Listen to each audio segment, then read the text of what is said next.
नमस्कार। लोक कथाओं की श्रृंखला में आज के दिन जिस कथा को मैं लेकर आई हूँ उसका नाम है अक्लमंद गोलू।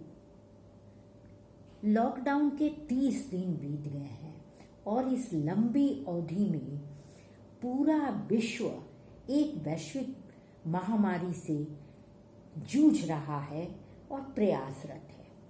ऐसे में इस कथा की प्रासंगिकता ज़्यादा हो गई है, ज़्यादा महत्वपूर्ण हो गया है। तो चलिए शुरू करते हैं। किसी गांव में 2 मित्र रहते थे, एक गोलू एक भोलू। गोलू बहुत ही ज़्यादा अक्लमंद था और अपनी बुद्धि का इस्तेमाल किया करता था, वो घबराता नहीं था। और भोलू अक्लमंद तो था लेकिन बहुत जल्दी घबरा जाता था। एक दिन गांव में अकाल पड़ा। अकाल में इतना कुछ नष्ट हो गया कि भोलू और गोलू गांव छोड़ के दूसरे राज्य की ओर चले कि वहां वो कुछ कार्य करेंगे। चलते चलते थोड़ी सी भूख लगी उन लोगों को, तो एक अमरूद वाला आ रहा था। उन लोगों ने अमरूद खरीदा और अमरूद खा लिया। फिर थोड़ा आगे बढ़े और आगे बढ़े तो एक दही वाला आ रहा था। गोलू ने कहा कि मैं इससे दही खरीद लूं, तो भोलू ने कहा कि भाई मैं नहीं जाता।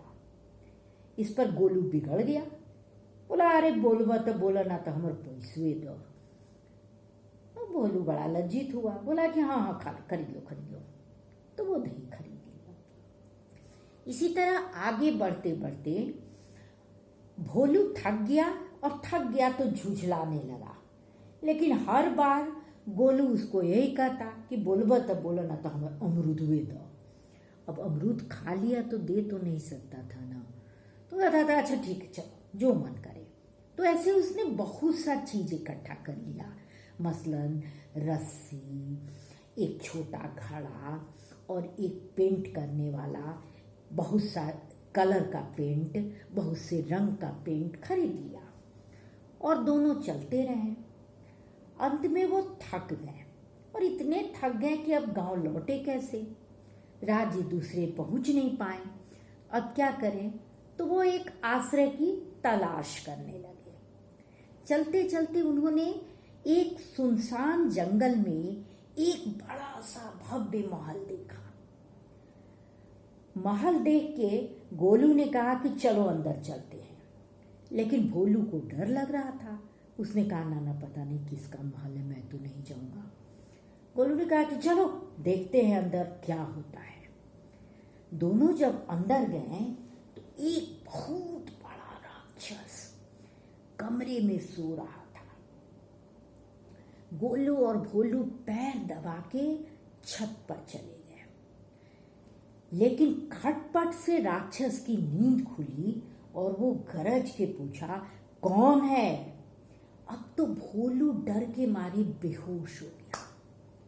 डर तो गोलू को भी लगी, लेकिन उसने सोचा कि यदि डर जाऊंगा तो ये राक्षस हम दोनों को खा लेगा, इसलिए प्रयास तो करना होगा। तो उसने उससे भी कड़ी आवाज में कहा कि मैं राक्षस हूं, तुमसे भी बड़ा। उसने कहा कि अरे मैं कैसे मान लूं। उसने कहा नहीं मानते हो, अच्छा ठहरो। उसने घड़े में जो दही था उस पूरे दही को नीचे गिरा दिया। बोला देखो मैं थूकता हूं तो इतने सारे थूक निकलते हैं, तुम हमसे ज्यादा करके दिखा तो दो। राक्षस को समझ में कुछ नहीं आया क्या करे। फिर पूछा कि अच्छा ठीक है ये तो कोई कर देगा, और कुछ प्रमाण दो। तो उसने क्या किया कि अपने साथ लाए हुए 2 सूप को कान के रूप में लगा के यूं करने लगा और बोला देखो मेरे कान इतने बड़े हैं, तुम अपने कान दिखाओ। राक्षस भी थोड़ा थोड़ा डर गया। पूछा अच्छा ठीक है ये भी तो सब लोग कर लेगा, तुम्हारे कान देख लिए, तुम्हारे थूक देख लिए, अपना चेहरा तो दिखाओ, देखे कैसे हो।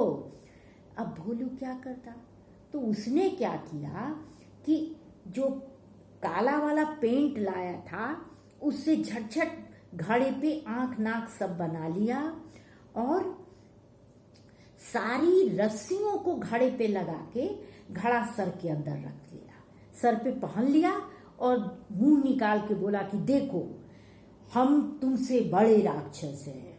राक्षस डर गया और भाग गया। दूसरे दिन जब नींद खुली भोलू की तो भोलू ने देखा कि सवेरा हो गया है। गोलू ने उसे सारी कहानी सुनाई। फिर दोनों उठ के दूसरे राज्य की ओर चले गए। ये तो कहानी की बात है, लेकिन जब भी कोई मुसीबत आती है और यदि हम हिम्मत हार जाते हैं तो उससे लड़ना तो दूर, हम अपनी सुरक्षा भी नहीं कर सकते हैं। अभी के जो वैश्विक जंग में हम देख रहे हैं, जो वैश्विक महामारी से हम जंग लड़ रहे हैं, पूरा विश्व लड़ रहा है, उसमें यही बात है। जिसने हिम्मत किया, जिसने समझदारी से काम लिया, जिसने अक्ल से काम लिया, वो सुरक्षित है। और जो डर गया, जो भयभीत हो गया, जिसने अपने अक्ल से काम नहीं किया, उसे परेशानी हुई। तो क्यों कथा पसंद आई? और यदि आई तो चलिए इस पर मंथन करते हैं कि क्या करना चाहिए। फिर कल मिलते हैं एक नई कहानी के साथ। तब तक के लिए धन्यवाद।